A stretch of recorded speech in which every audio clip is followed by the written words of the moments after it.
I'm gonna show you how great I am. This was our tiny power. I just want to say from the bottom of my heart, I'd like to take this chance to apologize to absolutely nobody.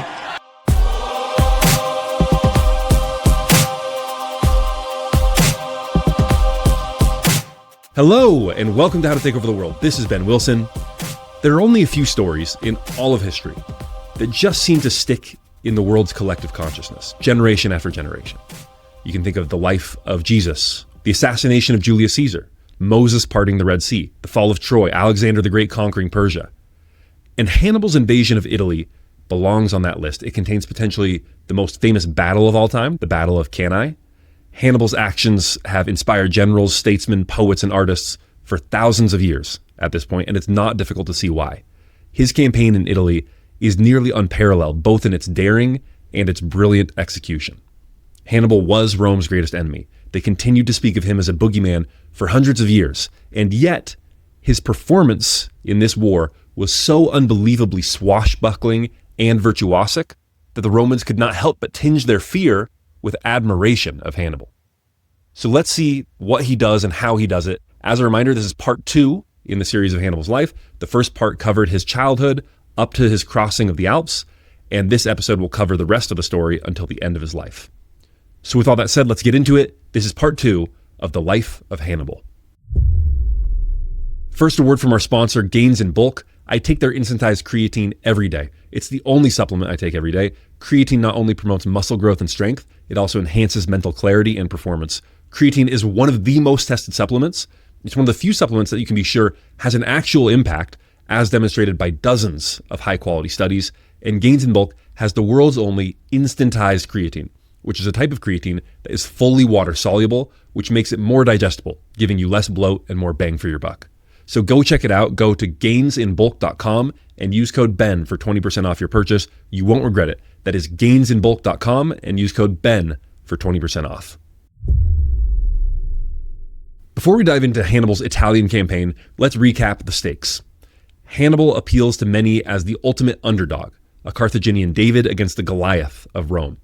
Rome was the world's superpower, militarily and economically dominant. Hannibal had a much smaller multinational army. They were far from home, and they were about to challenge that giant on its own turf. And he had a plan. His grand strategy was to weaken Rome by breaking up its network of allies in Italy. Hannibal believed that if he could win enough battles on Rome's doorstep, her subject peoples would lose faith in Roman protection and defect to his side.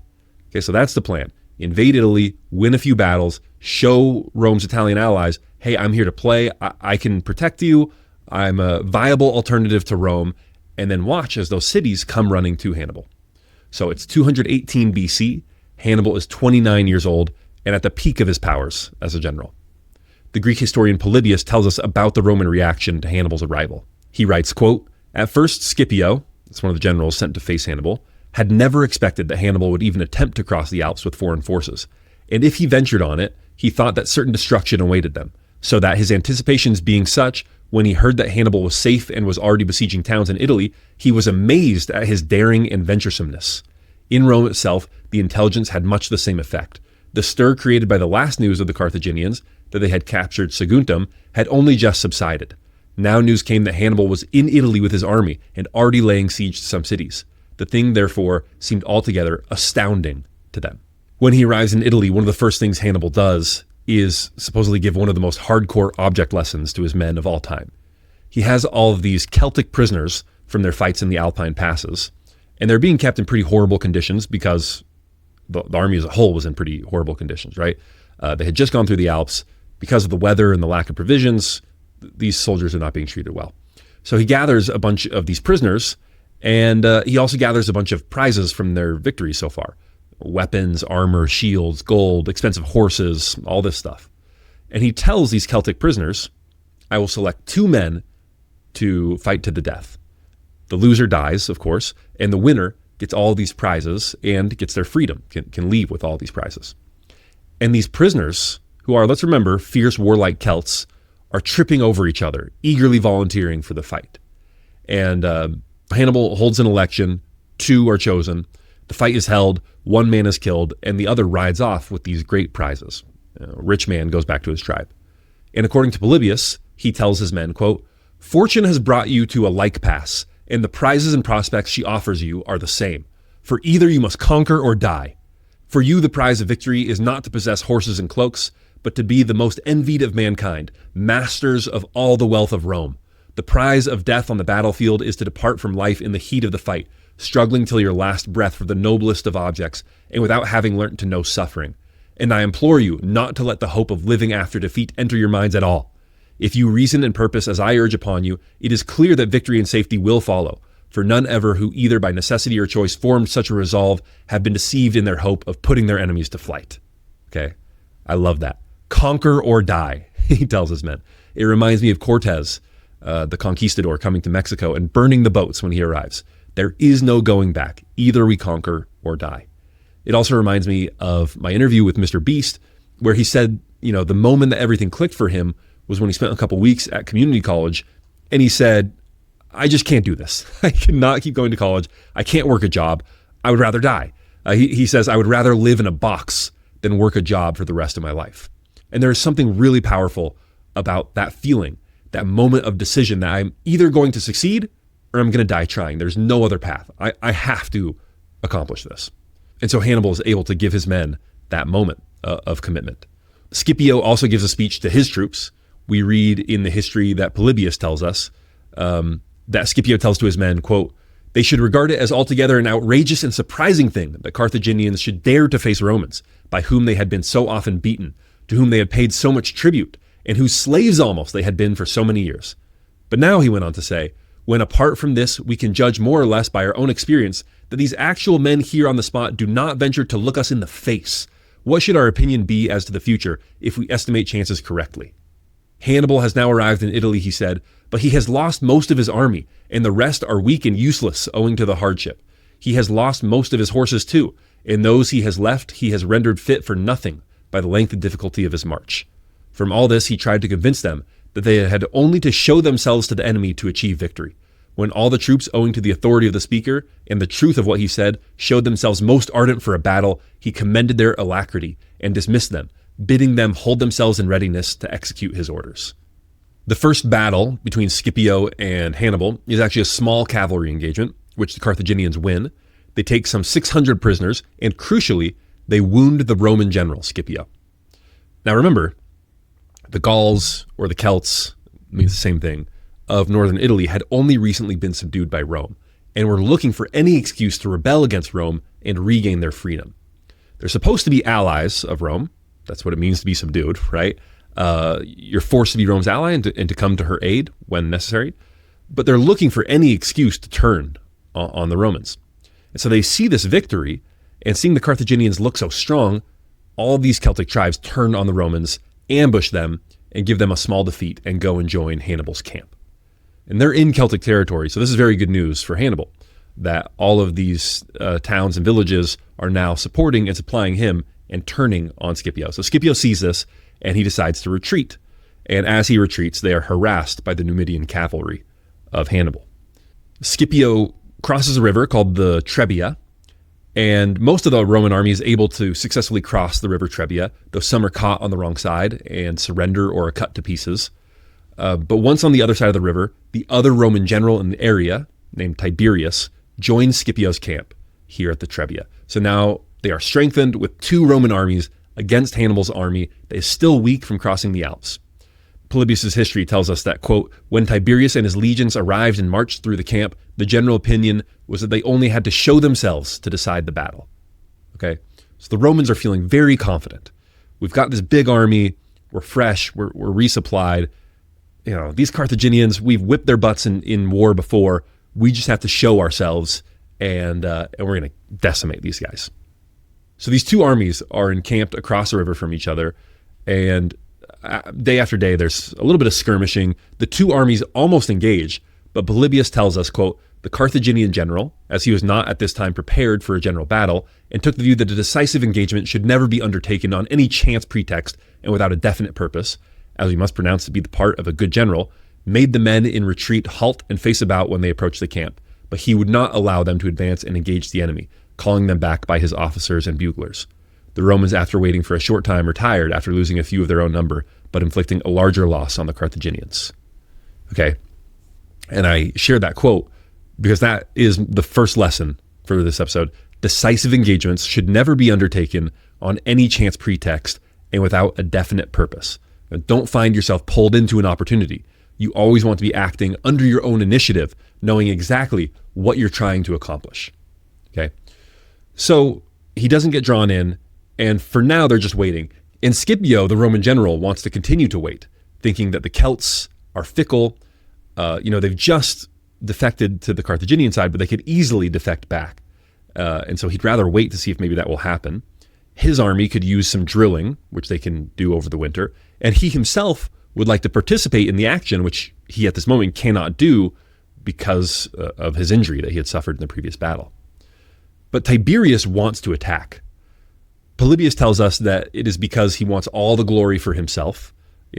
Scipio is sidelined. That's great. I'm the only general in charge. I can be the one to win all the glory for Rome in defeating Hannibal. That's one of the downsides of having consuls who are only appointed for a year, is that they have this incentive to want to start battles during that year so that they can gain a reputation for themselves. They don't want to wait and let the next consul the year later get all the glory. So Tiberius is anxious for battle, but there were also probably a few sound military reasons to attack, like not giving Hannibal the chance to consolidate and get even more allies from the Celts to join him and strengthen his army. The Celts are famous for ambushing the Romans from forests. This is what they love to do. They love to hang out in forests, wait till the Roman army marches by, and then run out and ambush them and attack them and score a big victory before there can be this grinding, pitched battle. And lucky for the Romans, on this battlefield, in between their two camps, there are no forests, there are no trees.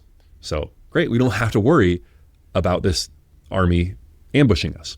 There is, however, a small swampy area with some tall reeds and brambles. So Hannibal decides to hide some men there. They hide 1,000 infantry and cavalry. Now you might think, okay, how are the Romans not going to check the tall reeds for an ambushing force? This is like the one feature of the battlefield where something can be hidden. Like, don't they see this? But remember, this is the middle of winter in northern Italy.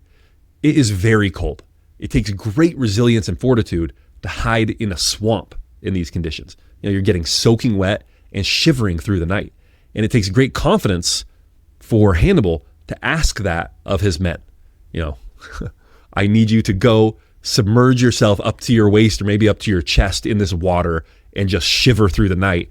And then when the time is right, come out, and even though you're freezing cold, have the wits about you to go attack the enemy. But that's what he's asking of his men. So the rest of his army, he hides these 1,000 men in this swamp.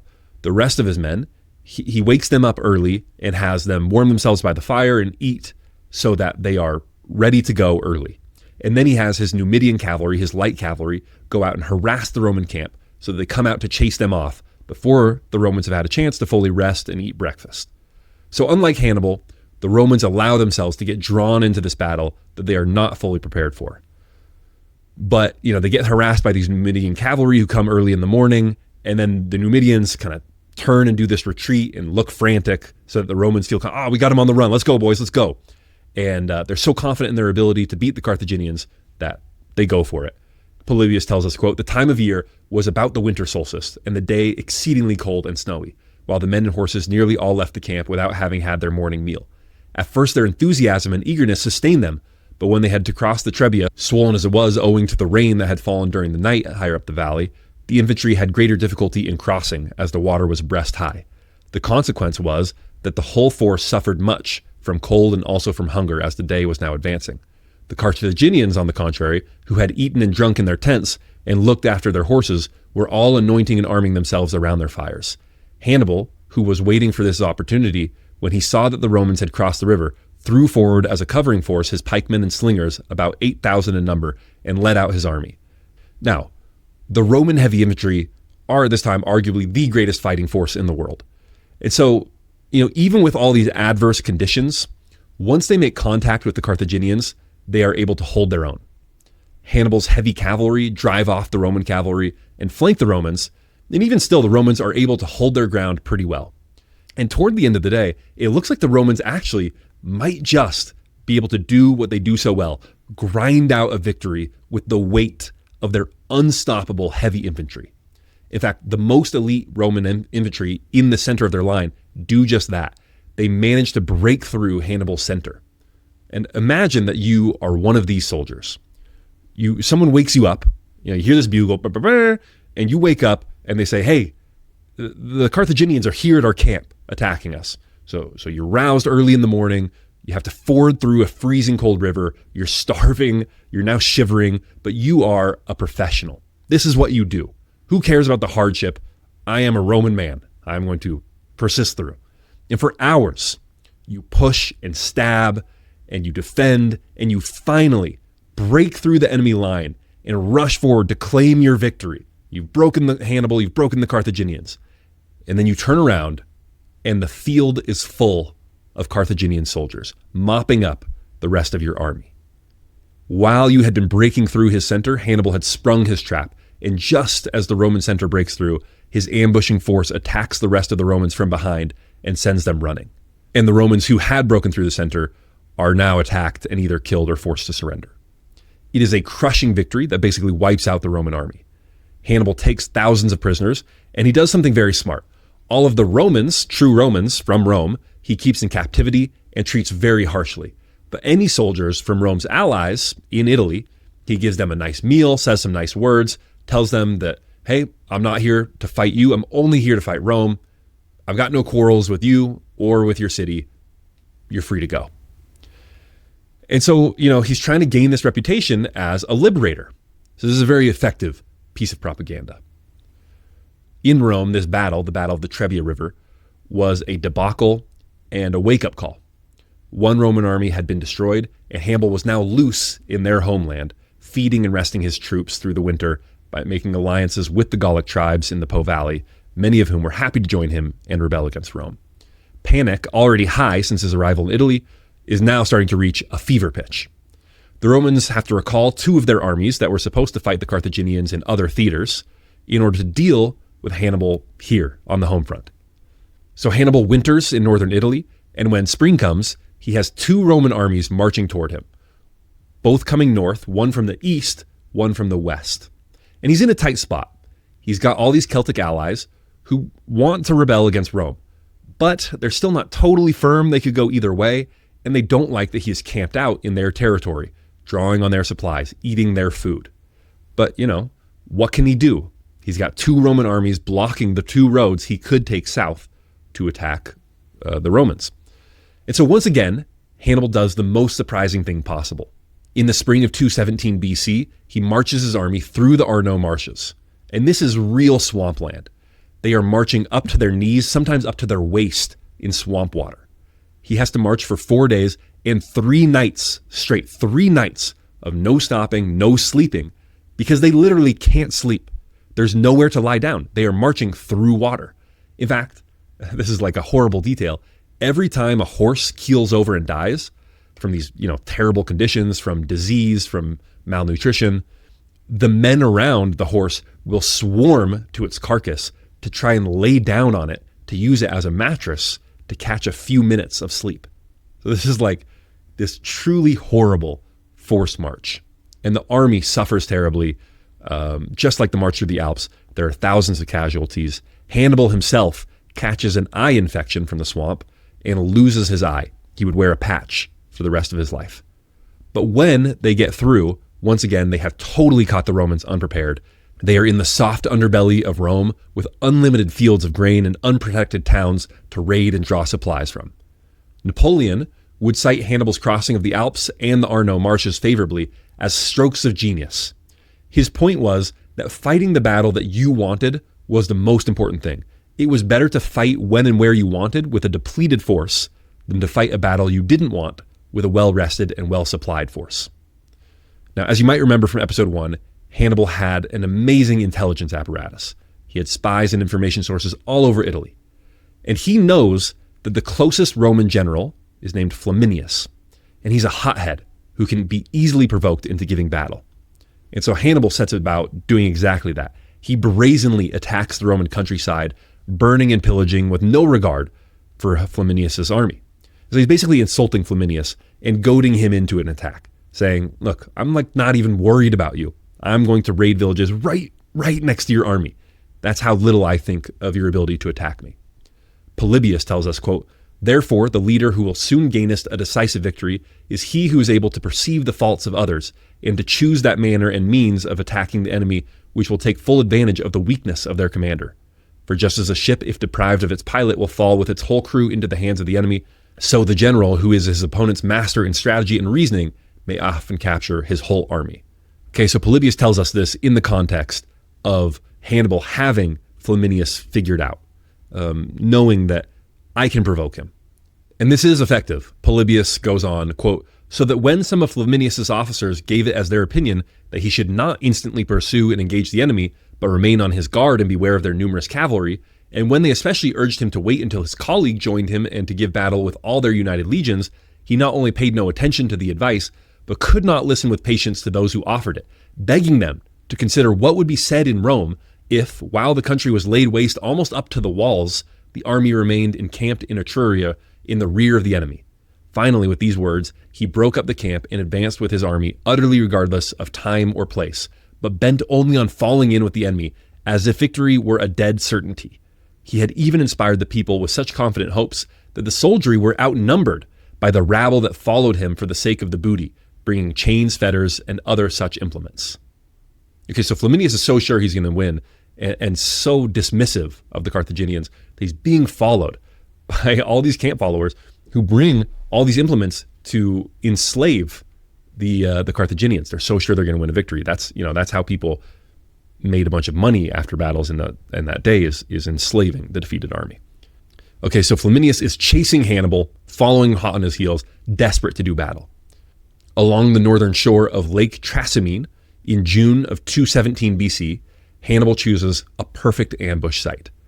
It's a narrow road that hugged the lake shore, hemmed in by hills. Okay, so imagine, you got this road, big lake on one side, and a bunch of hills on the other side. Hannibal marched ahead, then doubled back to hide his troops in those wooded hills above the road. He lit campfires further away to deceive the Romans about his location.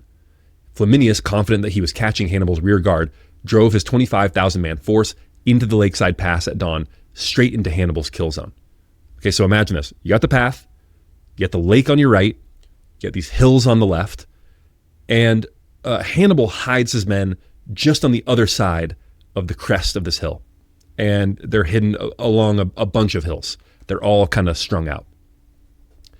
And so as the Romans march in a long strung out column between the water and the hills, Hannibal signaled the attack. His men attack from the front to engage the Romans in what they think is going to be the normal battle. And then at the same time, his hidden troops pour down from above from these hills, crashing into the Roman flank and rear. Suddenly, all the Romans are fighting everywhere at once, and they're being attacked from multiple sides. It was chaos. Imagine being a Roman legionary. Dawn was just breaking, so it's not fully light out. The fog was just starting to burn off the lake. And so the visibility is not high. And suddenly, the hills erupt with war cries, and you can't tell. I mean, it seems like they're coming from everywhere. The Carthaginians are in front of you, they're to the side of you, they're behind you, and then suddenly you're being charged, and you're being attacked by war elephants and these massive giants of Celtic warriors, and these slingers and stones are hurling, it's this big international force of all these scary foreigners, and they're crashing into you all at once. The Romans never even got to form a battle line. It was, from the beginning, just a slaughter. For over 3 hours, the Romans were hammered from all sides. Many were driven into the lake waters and drowned. You can imagine they're being charged by these cavalry, and so many of the men, they try and retreat as far as they can into the lake so that when the cavalry come through, they can just kind of like dip their heads under to avoid their attacks. And then they're either killed on the spot or are weighed down by their army and do end up drowning. A contingent of about 6,000 Romans at the head of the column do manage to hack their way out of the trap, only to be hunted down and forced to surrender later that day. By the time the sun set, nearly the entire Roman army was annihilated. About 15,000 slain and another 10,000 captured. Hannibal had wiped out now a second Roman army, this time by ambush and terrain rather than open battle. It was, at the time, the largest ambush in history anywhere in the world.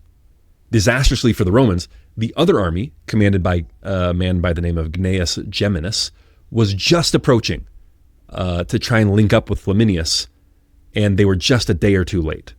And they don't know that any of this has happened. They obviously assumed that this entire other army had not been slaughtered, and so their cavalry is out ahead scouting to try and find the Carthaginians, and they are ambushed by Hannibal's cavalry, who kill 2,000 Roman cavalrymen and capture another 2,000 of their cavalry. And so with all of their cavalry gone, this other army, Geminus's army, was forced to retreat and reconstitute itself elsewhere. So in a year in Italy, Hannibal has shattered 2 Roman armies and bruised a third. Ironically, the extent of Hannibal's success might have been his undoing, because he's got a golden opportunity. There is no Roman army between him and the city of Rome. But Polybius tells us, quote, Hannibal, now fully assured of success, dismissed the idea of approaching Rome for the present, but began to ravage the country unmolested, advancing toward the Adriatic. Okay, in other words, he has had such unmitigated success that he assumes the Roman allies will flock to his cause now. A costly siege of Rome is unnecessary in his mind. However, he is badly mistaken. Because, as Polybius tells us, quote, for up to now, although the Romans had been beaten in 2 battles, not a single Italian city had revolted to the Carthaginians, but all remained loyal, although some suffered much, from which one may estimate the awe and respect that the allies felt for the Roman state. What the Romans do is appoint a dictator, an old steady hand named Quintus Fabius. All right? And appointing a dictator was like a literal action you could take in the Roman state. Normally the supreme magistrates of the Roman government were the 2 consuls, but Rome recognized that in extraordinary circumstances, you needed unity of command. You needed one man with sole authority to address this emergency. And so there was an established procedure to appoint a dictator. And with Hannibal in Italy crushing army after army, this was the perfect time to appoint a dictator. And Quintus Fabius is smart and also wise, which I think is a slightly different thing. And he was wise enough to recognize that he's not Hannibal, right? He's not as brilliant of a tactician on the battlefield. And so he resolves not to meet Hannibal in open battle. Instead, he follows Hannibal's every footstep and just shadows him across Italy, always camping far away enough to avoid a general engagement, but constantly harassing Hannibal, pushing him into uncomfortable areas, serving as a nuisance, slowly picking off scavengers who are trying to gather up food, slowly weakening Hannibal's army over time. And this is working quite effectively. It's so effective that at one point, he traps Hannibal in this valley with no escape, and it gives him the chance to kind of besiege him there, right? Block him up and weaken him enough to give him a chance to deliver a crushing blow. And Hannibal has to resort to clever misdirection. He has a bunch of cattle with him, to feed the army, and so he ties torches to the cows and sends them in one direction in the night, and then has his army silently march in the other direction to escape. And this works. Quintus Fabius sends his men in the wrong direction, and so Hannibal's able to escape from this trap. But it gives you an idea of how brilliant Fabius's strategy was, that he's nearly able to trap and destroy Hannibal. This escape actually deals a blow to Fabius's prestige, and his stint as dictator is allowed to elapse after the appointed year. He was derisively given the nickname Cunctator, instead of dictator, Cunctator, meaning the delayer, back in Rome.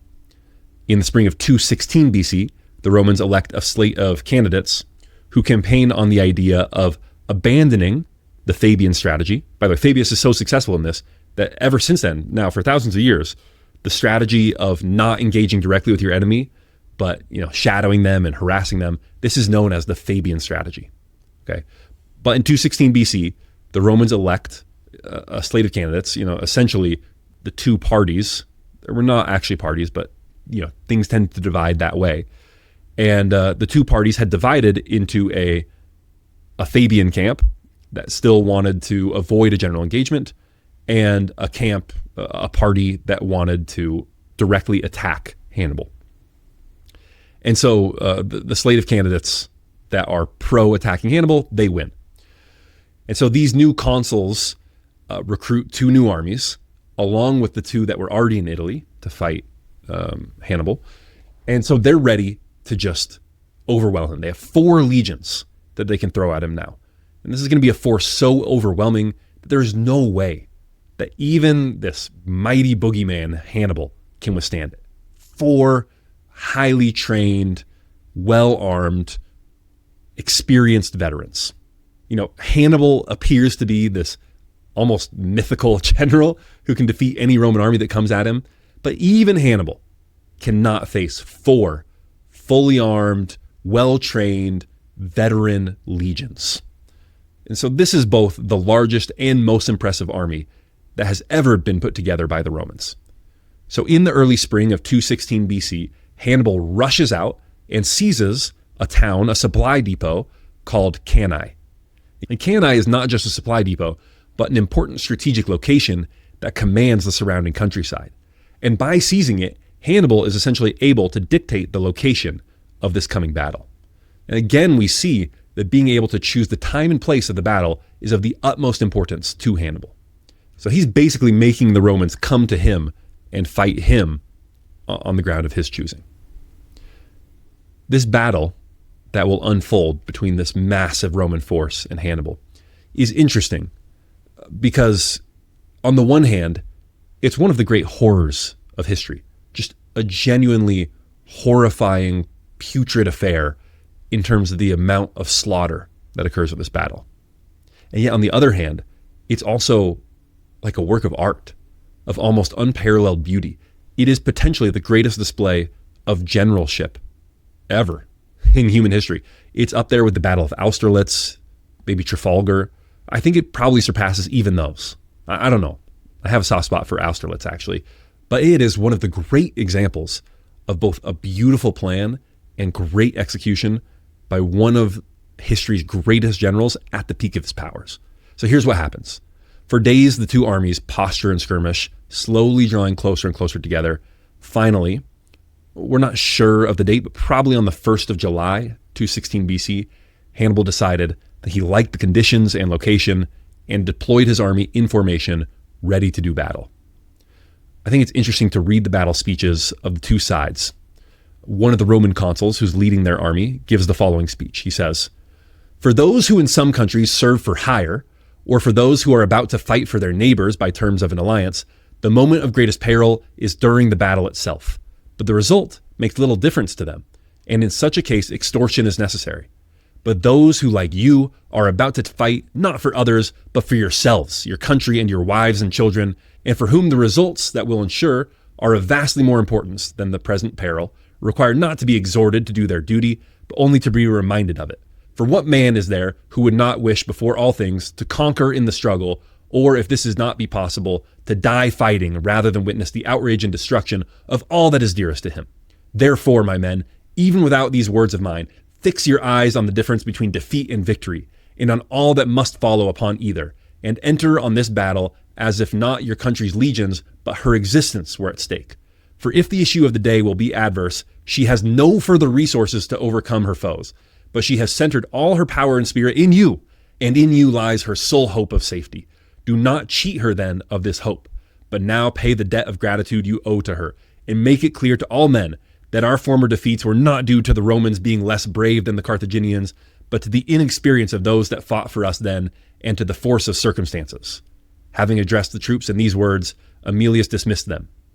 Okay, so it's a good speech. It's a good speech, right? Basically, those other armies that lost to the Carthaginians, they were inexperienced, but now they are facing the best men of Rome. And think of what will happen to your wives, to your children. You are fighting for your freedom, for Rome itself. So, you don't need any motivation, but let's go do this thing. Okay, great speech. Hannibal also pumps up his army. This is what he says, quote, "When they were assembled, he bade them all look at the country around and asked what greater boon they could, in their present circumstances, crave for from the gods, if they had their choice, than to fight the decisive battle on such ground, greatly superior as they were to the enemy in cavalry. As they could see this for themselves, they all applauded." And he continued, "In the first place, then, thank the gods for this, for it is they who, working to aid you to victory, have led the enemy onto such ground. And next, thank myself for compelling them to fight, a thing they can no longer avoid, and to fight here where the advantages are manifestly ours. I do not think it at all my duty to exhort you at further length to be of good heart and eager for the battle, and this is why. Then, when you had no experience of what a battle with the Romans was, this was necessary, and I often addressed you giving examples. But now that you have beyond dispute beaten the Romans consecutively in 3 great battles, what words of mine would confirm your courage more than your own deeds? For by these former battles you have gained possession of the country and all its wealth, even as I promised you, and not a word I spoke but has proved true. In the coming battle will be for the cities and their wealth. Your victory will make you at once masters of all Italy, and through this one battle you will be freed from your present toils. You will possess yourselves of all the vast wealth of Rome, and will be lords and masters of all men and all things. Therefore, no more words are wanted, but deeds, for it will be the will of the gods, I am confident, that I shall fulfill my promises forthwith. And after he had spoken further to this effect, the army applauded him heartily, whereupon he thanked them and acknowledging their spirit dismissed them, and immediately pitched his camp, placing his entrenchments by the same bank of the river with the larger camp of the enemy. Okay, this is great. This is great. The Romans are saying, you fight for your freedom, you fight for your country. You know, these Carthaginians are wimps. They haven't faced experienced Romans yet. We're going to crush them. And Hannibal tells his men, with this victory, you will be masters of all of Italy. You've beaten them twice before. Your deeds have shown more than my words ever could. Let's go and blow them out. Like great motivational speeches. Everyone is reared up and ready to go. The Roman strategy could not be more straightforward. They have an overwhelming number of infantry. And again, not just numbers, but quality. So they form up their infantry in an extra deep formation. And they have just rows and rows of heavily armed and heavily armored Roman legions. And they are just going to bulldoze their way through the Carthaginian center. Hannibal's strategy has to be much more complex because he has fewer men and doesn't have this sort of manifest advantage in infantry. He puts his Celtic infantry at the center. The Celts are brave, rash, big, strong, but lightly armored. They could not hold up to the Roman infantry in sustained combat. And so this makes an inviting target for an attack. He places his strongest and most disciplined infantry, his African infantry, on the wings. And then his cavalry are outside of that on the outside flanks. And Hannibal's battle line is shaped like a frown or like a rainbow, with this Celtic infantry in his center out in front, and then it curves away toward the flanks. So the battle starts with a cavalry clash. Okay? He sends his cavalry out, they fight the Roman cavalry, and the Carthaginians, with their superior quality and quantity, win this convincingly. And then for the moment, the cavalry take off, chasing the fleeing Roman cavalry, and the infantry battle now takes place. And the Romans are formed up in their famous maniple lines. So it's just, but it's a deeper maniple than usual. So basically, it's just line after line of heavy Roman infantry. And there's this inviting target of the Celtic infantry, not just in the middle of Hannibal's line, but remember, they're further out ahead in this kind of curved formation. And what this does is, in their eagerness to attack these Celts, the Romans sort of pinch themselves together.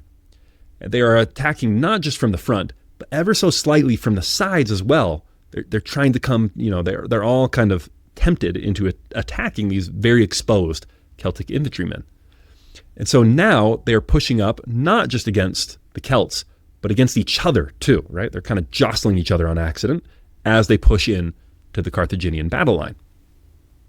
And sure enough, at first, it looks like the Roman strategy is working.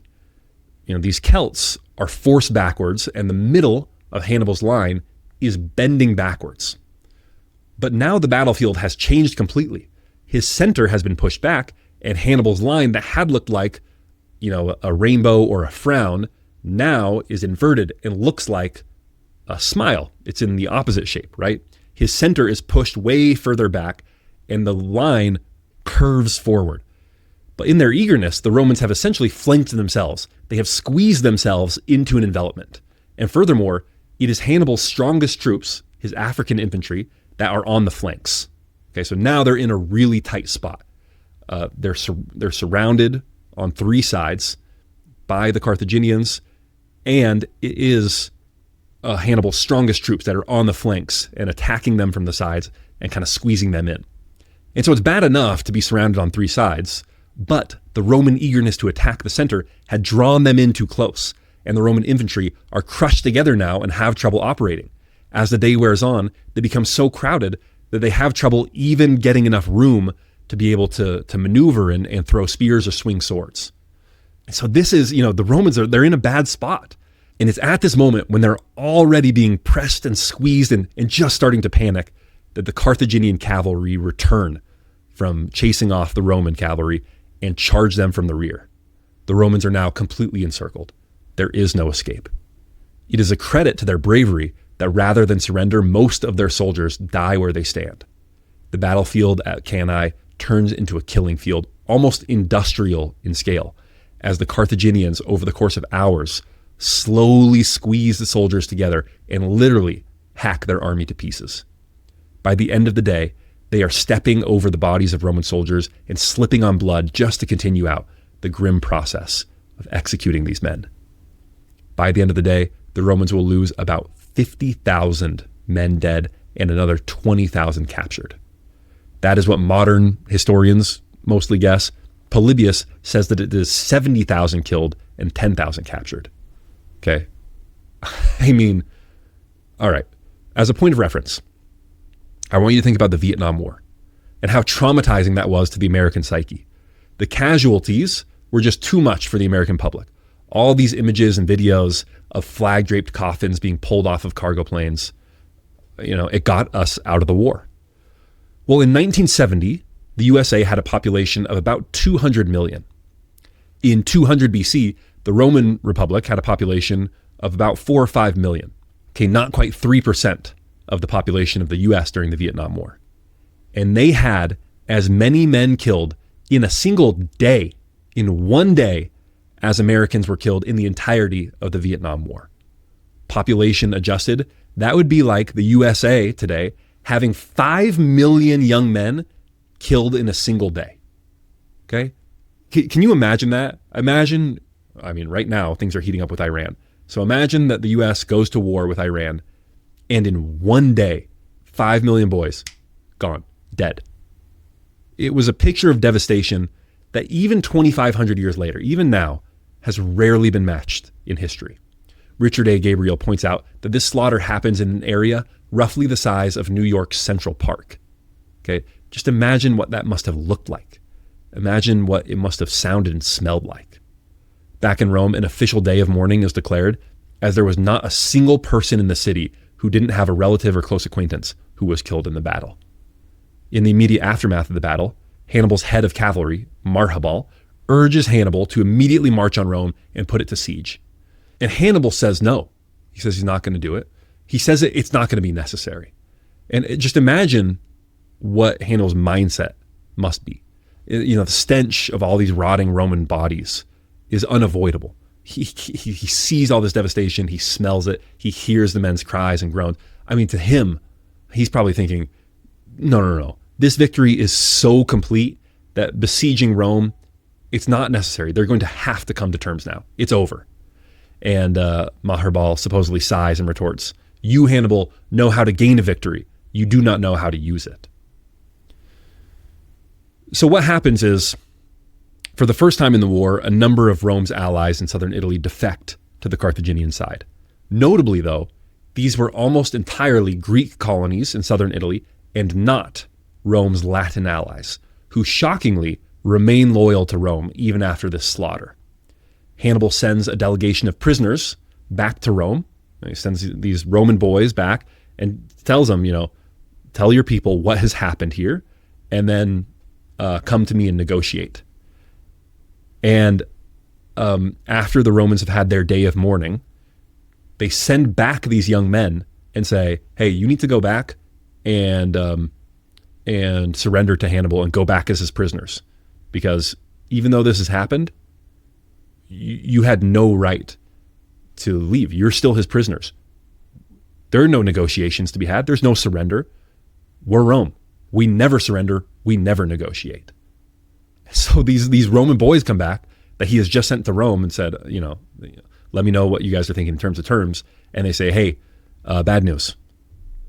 We're your prisoners again, because there's going to be no surrender. There's not even going to be a negotiation. He thinks this must be a mistake. He sends a diplomat over to talk terms, and the Romans say to the diplomat, yeah, you need to be out of here by nightfall. You're not welcome here. There will be no negotiation. Like, they concede nothing. They ask for nothing. War goes on. The situation is so desperate that Rome frees thousands of slaves if they will serve in the army. They're picking people out of debtor's jail. They lower the age of recruitment. They're getting like 13 and 14-year-old boys and putting swords in their hand. They've lost all their arms because this huge army has been defeated. And they start arming these men with ceremonial arms taken from temples in Rome. You'll have this temple to Zeus, and it'll have some spears and some swords. But these are like purely ceremonial, right? To show that they're a gift to Zeus. They start pulling these things off the walls and putting them in people's hands. That's how desperate the situation is. The Romans, it's unbelievable that they don't surrender or at least negotiate after a defeat like this. The Romans of this time, of 200 BC, they're basically something out of like a zombie apocalypse movie. If you want to kill them, you better set them on fire, cut them to pieces, drive a stake through their heart, and bury them. And even then, the movie ends with a hand reaching up through the dirt.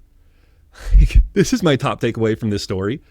More often than not, in any contest, from sports to business to war, the winner is the most relentless. Jeff Bezos, the founder of Amazon, is obsessed with the idea of relentless. If you go to relentless.com, it reroutes to amazon.com because Jeff Bezos bought the domain and it won't give it up. So he just owns it, and it reroutes to amazon.com because he believes so strongly in this idea of being relentless. And that is the Romans. They are absolutely relentless. Crush one army, crush a second army, then crush 4 legions at the same time, kill all the men, take a bunch of prisoners, and the show goes on. Nothing changes. They are unbelievably relentless. It also gets back to something I call selective irrationality. Every great organization, every great leader is selectively irrational. And that's what it means to have values, right? There are certain things that you just won't compromise on. Even if taking the narrow view, it makes sense to compromise in the moment, right? That's the rational thing to do. But that's what values mean. Even if it's rational in this narrow sense, in this moment, we're going to be selectively irrational because these are our values. These are the things that we never compromise on. And certainly, if you're looking at it in this one instance, for Rome, it makes the most diplomatic and economic sense to negotiate a peace at this point. But they were selectively irrational on this matter. As a Roman, you never quit, you never surrender, you never negotiate. What Hannibal had said at the beginning of his invasion of Italy? Conquer or die? Ironically, the Romans believed that far more strongly than the Carthaginians did. The Carthaginians, setting Hannibal aside, they're businessmen. And so when it stops making business sense to fight a war, they don't want to fight it anymore. Whereas the Romans, this is our God, this is our religion, this is what we do. We conquer or we die. So Hannibal decides against besieging Rome, believing that he doesn't have the manpower or the siege equipment. It is a well-defended city. And so he says, okay, I can't do it. And instead he decides to camp out in the countryside and try to recruit away more and more Roman allies.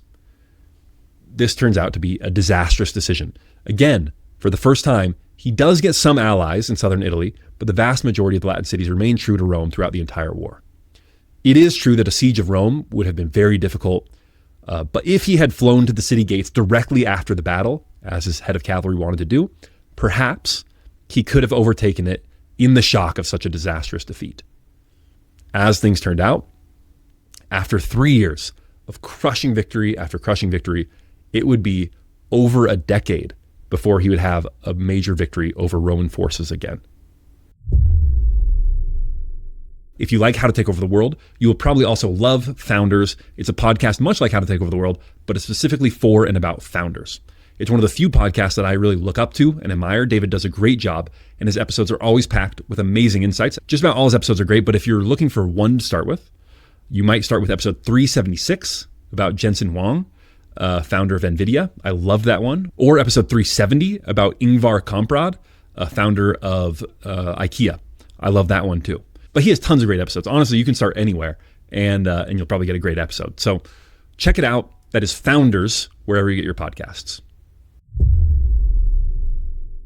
From here, Hannibal's campaign stalled into a grim war of attrition and maneuver that would last for 12 more years. Okay, it's hard to believe. Hannibal roamed Italy for 15 years total, from 218 BC to 203 BC, without being defeated on the battlefield. And yet, he never took Rome. How did that happen? The short answer, Rome simply refuses to die and gradually rebuilds its strength. While Carthage failed to send Hannibal adequate support, the Romans, after Cannae, adopted the full Fabian strategy again, but this time they stick to it. They would go a full decade avoiding large-scale battles with Hannibal and instead focusing on harassing his allies, recapturing defected cities one by one, and fighting the war in other theaters like Spain and Sicily to choke off Hannibal's lifeline. Rome raised fresh legions, again, including criminals, slaves, and young men. And they basically said, all right, we're done trying to outsmart this guy on the battlefield. Time to grind him down. And one of the things that enables this is the fact that they had mastery of the seas. And so they're able to resupply, move men around more easily, and kind of get around on his flanks, get in his rear. It makes it much more difficult for Hannibal to operate, much easier for Rome to be flexible and just kind of go around him and harass him and make it difficult. Over the next few years, Hannibal does win some ambushes.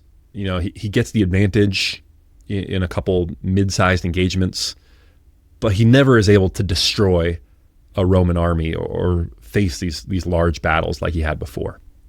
One author compares it to Hannibal being like a wild tiger loose in Italy, too dangerous for any single Roman force to confront, yet gradually they're able to contain this tiger by caging him in the boot of Italy. In this, they slowly bottle him up in this small little area. Now, crucially, as I said, the Carthaginians don't send reinforcements. There are two small exceptions to that. He does get one resupply from Africa, from the Carthaginian heartland. And then his youngest brother, Hannibal Barca, had been commanding Carthaginian forces in Spain during all this time, trying to conquer the Romans, but mostly actually trying to hold off Roman advances into Iberia.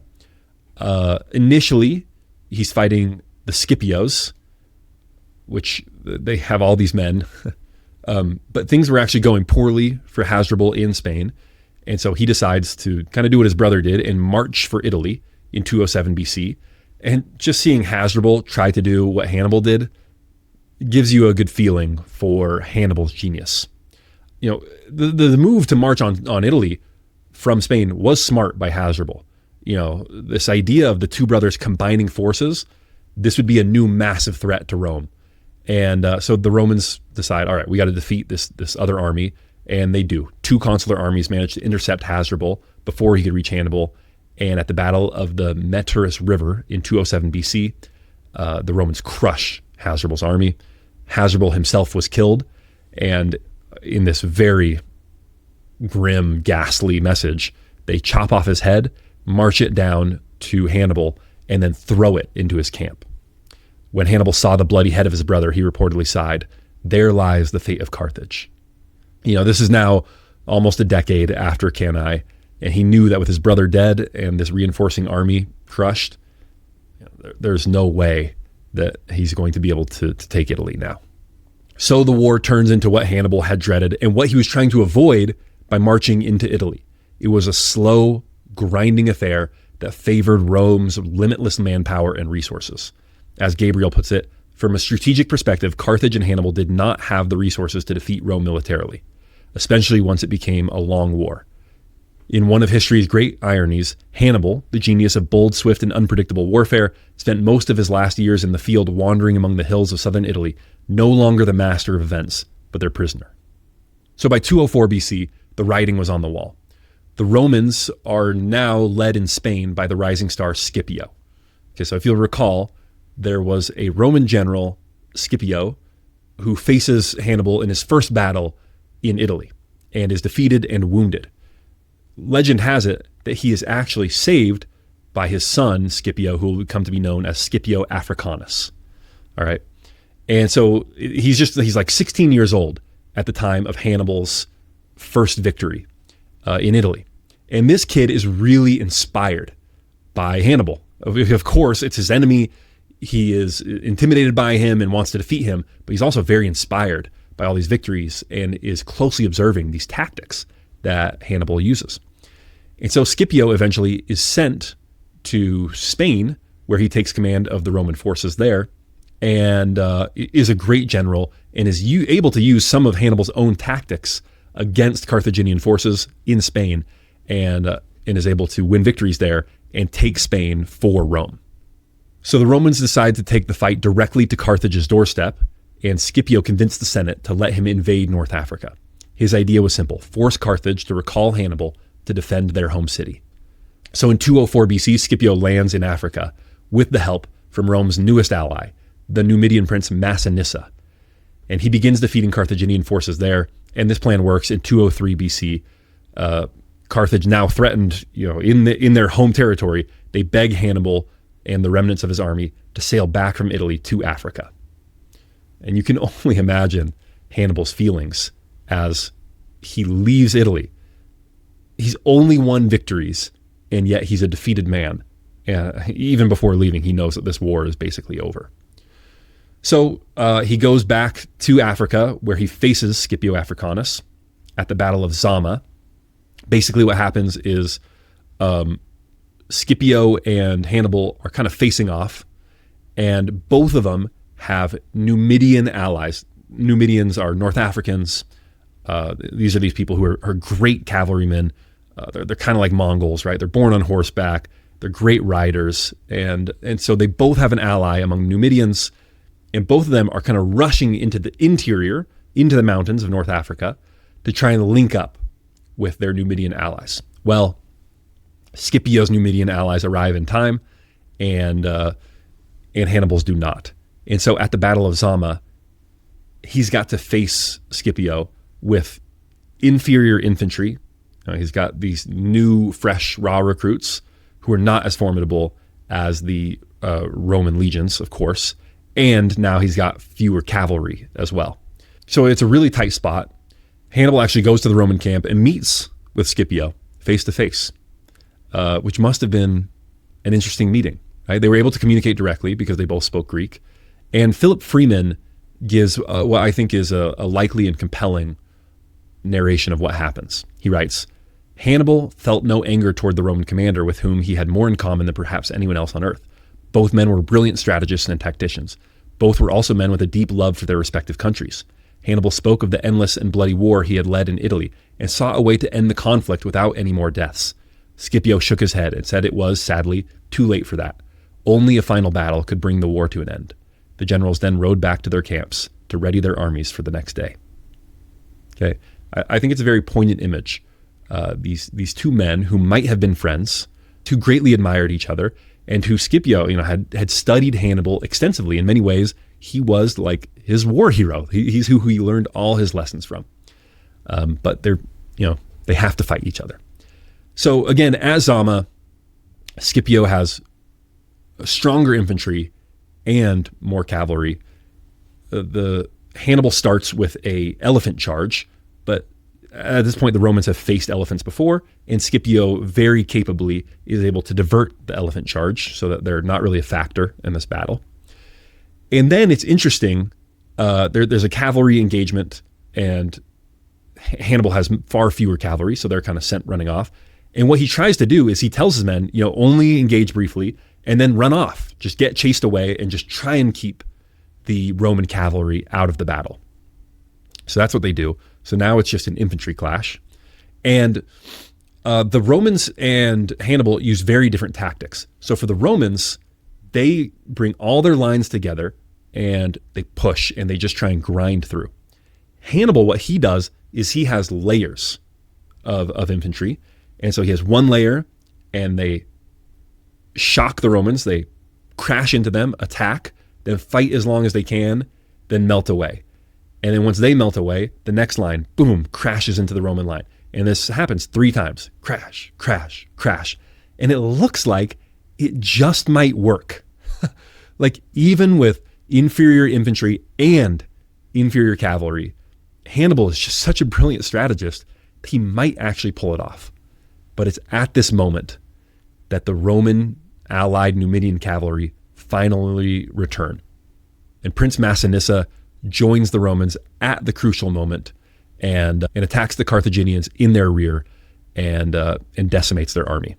And so with that, the Second Punic War comes to an end. There were actually some Carthaginians in the Senate who wanted to empower Hannibal and said, let's raise another army. Let's keep fighting him. And Hannibal says, like, you don't get it. You haven't seen these guys. They will never stop until they win. There's no chance of victory. We have to sue for peace. And so the Roman Senate empowers Scipio to negotiate. The Carthaginian Senate empowers Hannibal, and they negotiate a peace. Now, interestingly, this peace is actually not too disadvantageous to the Carthaginians. And part of that is there were more resources they could draw on. And so, they could make this thing painful for the Romans if they wanted to. But also you can sense a feeling of clemency from Scipio Africanus. Like, he's got some respect for the Carthaginians and for Hannibal, and so he doesn't want to unduly punish them. You see that most in the fact that Hannibal himself is not a part of the negotiation. Most of the time when the Romans won a war like this, especially when they blamed a single person for starting the war, as they did Hannibal, their line was, we don't think the Carthaginian Senate wanted this. Hannibal himself went rogue and started this war against us by attacking Saguntum in Spain. And so, it's obvious they're going to ask for Hannibal's head. He's going to have to come back to Rome, where he's going to be marched through the streets in a triumph, and then he's going to be executed. But that doesn't happen. Hannibal is not a part of the negotiations. And you can see in this is obviously the personal intervention of Scipio Africanus, who sees this man as a friend, someone that he looks up to and admires and wants to emulate. And so Hannibal is allowed to retire and live in Carthage and continue public life even. In fact, after the end of this war, Hannibal becomes essentially the Carthaginian equivalent of a consul. He gets elected to the highest office in Carthage. And in that office, it's called Suffet, he takes a look at the books. He opens up the books and says, okay, we're really having trouble paying off this big debt that we owe to Rome. That is the big, the Carthaginians have to give up their colonies and have to pay this enormous indemnity, this huge debt to the Romans. And it's not being paid off quickly. And so, Hannibal, when he gets elected Suffet, he takes a look at the books and says, okay, let's do an audit here. What's going on? And he sees this incredible corruption that's going on in the state. He says, okay, we're cutting out all this corruption. And so he reforms the Carthaginian state and turns it into this incredibly efficient machine. It's incredibly profitable. And so all of a sudden they're paying off this debt incredibly quickly. They're establishing new colonies. Like, Carthage is on the rise again, which is incredible that he's able to do this. However, he makes two huge enemies in doing this. One is the Romans, who are incredibly worried by this. They're like, oh no, Hannibal, our boogeyman, is in power again, and he's making Carthage incredibly powerful again. And secondly, the Carthaginian elites, who had been, living off of all this corruption, they're incredibly angry over what Hannibal has done. And so these Carthaginian elites, they go to the Romans and they say, hey, just so you know, Hannibal's raising another army. He's getting ready to attack you again. And so the Romans come to Carthage.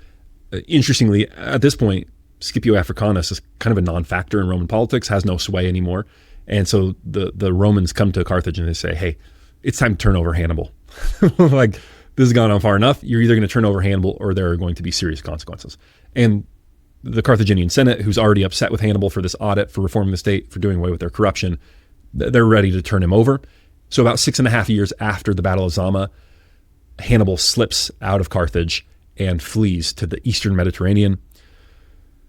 For a number of years, he takes up with different kings in modern Turkey, Syria, kind of that area, and even manages to fight against the Romans in some limited engagements.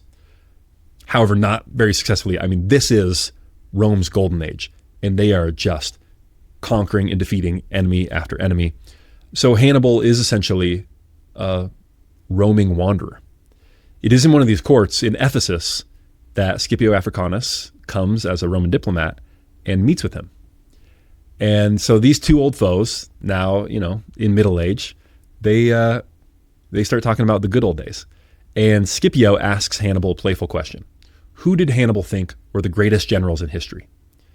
And Hannibal replied that Alexander the Great was the greatest, which Scipio, everyone at this time is like a Alexander fanboy. So Scipio agrees. Okay, Alexander number one, of course, Alexander number one. And then Hannibal says the second greatest ever was Pyrrhus of Epirus, who was a Greek king who had given Rome hell. It was kind of the original Hannibal. Invades Rome, is able to defeat a few countries. And Scipio nods along, says, okay, yeah, I'll give you that. Alexander, then Pyrrhus. And then with a glint in his eye, he asked Hannibal who would rank third, expecting like me, right? Because you're great and I defeated you. And Hannibal answered, why, myself, of course. I am the third greatest general. Scipio's taken aback. Wow, okay. What an ego. And Scipio presses, and where would you rank if you had beaten me and taken Rome? Hannibal replied, then I would place myself above Alexander and all the others. Okay, so in other words, like what I did was so great that even though you defeated me, look, the circumstances were with you. I'm better than you, Scipio. I'm better than you. And if I had managed to take Rome, I would have been the greatest of all time. One of the reasons these men had so much to relate on is that both had, in a way, been betrayed by their home countries. Hannibal, of course, had been betrayed to the Romans and was now in exile. And Scipio Africanus, the problem with the Roman state is the same thing as its advantage. Its advantage was it created this intense sense of competition. And so you had all of these great Roman statesmen going out and they want to compete to be the best. And so they're conquering foreign lands to show that they are the best. And so this competition is what leads to their expansionism, leads to this great creation, the Roman state. However, at the same time, it's also what is their worst attribute. Because anytime that someone does too much, gets too successful, all of his peers want to cut him down to size. And that was Scipio Africanus. He was such a great general. He was so successful. He was so great and celebrated that all of his countrymen wanted to cut him down to size. And so the two could drink a couple glasses of wine and talk about the good old days and debate who was the greatest general and who between the two of them was better, and depart on good terms, understanding one another. Rome as a whole, though, still felt so threatened by Hannibal. Here was the one man who had made them feel mortality, who had made them think that maybe they could be defeated. And so they were just paranoid that he continued to live. And so they sent forces to every court that he went to demand that these kings give him up. And so finally they corner him, and he's not going to be able to escape. And so Hannibal, quote, confessed with his last breath that he pitied the Romans who could not wait for the natural death of a sick old man. And with that, he takes some poison and kills himself so that he won't be captured by the Romans. He didn't want to be taken back to Rome, paraded through the forum, and seen as a great spectacle for the Romans. Interestingly, Scipio Africanus dies of natural causes in the same year, and he has also fallen out with Rome. And he actually is so upset with Rome that they were so ungrateful to him that his peers tried to cut him down to size instead of celebrating him because he was too successful, that he wants to be buried in his country estate, not in Rome. And his tomb bears the inscription, "Ungrateful fatherland, you will not even have my bones." Okay, well, that does it for the story of Hannibal. It's a little bit sad, but I think the highs are so high. The story is so fun and great and swashbuckling and amazing that even the tragedy of his death in exile, suicide, cornered by the Romans, can't really dampen what is this incredibly adventurous story. So this is a long episode, so I'm going to end it here. I'm going to give one takeaway, and then the rest of my takeaways will be in the end notes. So what is my main takeaway? It is actually not from Hannibal, and it is what I already mentioned. Be relentless. Relentless. You can have worse leadership, lose all the battles, fail to learn from your mistakes, just be worse at everything at every turn. But if you are relentless, you will still win. That is what the Romans were. Hannibal beat them at everything else, but that one attribute made up for it. It reminds me of the motto of Ernest Shackleton: by endurance we conquer. And that certainly was the Roman way. So remember that. Conquer or die. Be relentless. Be that person who, hey, I might not be as smart as you. I might not be as big as you. I might not have the resources that you have, but you're going to have to kill me 20 times if you want to see me die. I am relentless. I will never stop. I am insane. I am a zombie. I will take you down with me. I will do anything. I will go down scratching and clawing and biting. And that's what the Romans were. And Hannibal is this amazing story. He's this amazing general. He's brilliant. He has this beautiful life, this great leader. And yet he's defeated by these just unbelievably relentless people who will not say die. All right, that does it for this episode. Thank you for tuning in. For those of you who are premium subscribers, I'm going to talk about all of my takeaways from Hannibal's life, why he was such a great strategist. I'm going to talk more about his relationship with Scipio Africanus. I'm going to talk about the genetics of Carthage. There's just actually been a recent genetic study of Carthaginian bones that casts some doubt on their origins and the traditional story. There's a lot more cool and interesting stuff, so I hope you will tune in. But if you're not a premium subscriber, this does it. So until next time, thank you for listening to How to Take Over the World.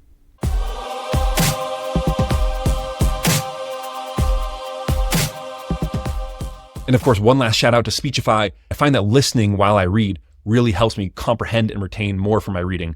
Speechify is the best in the business at text-to-speech AI. And if you want, you can even listen in my voice. So go to speechify.com/Ben to get 15% off Speechify Premium. You won't regret it.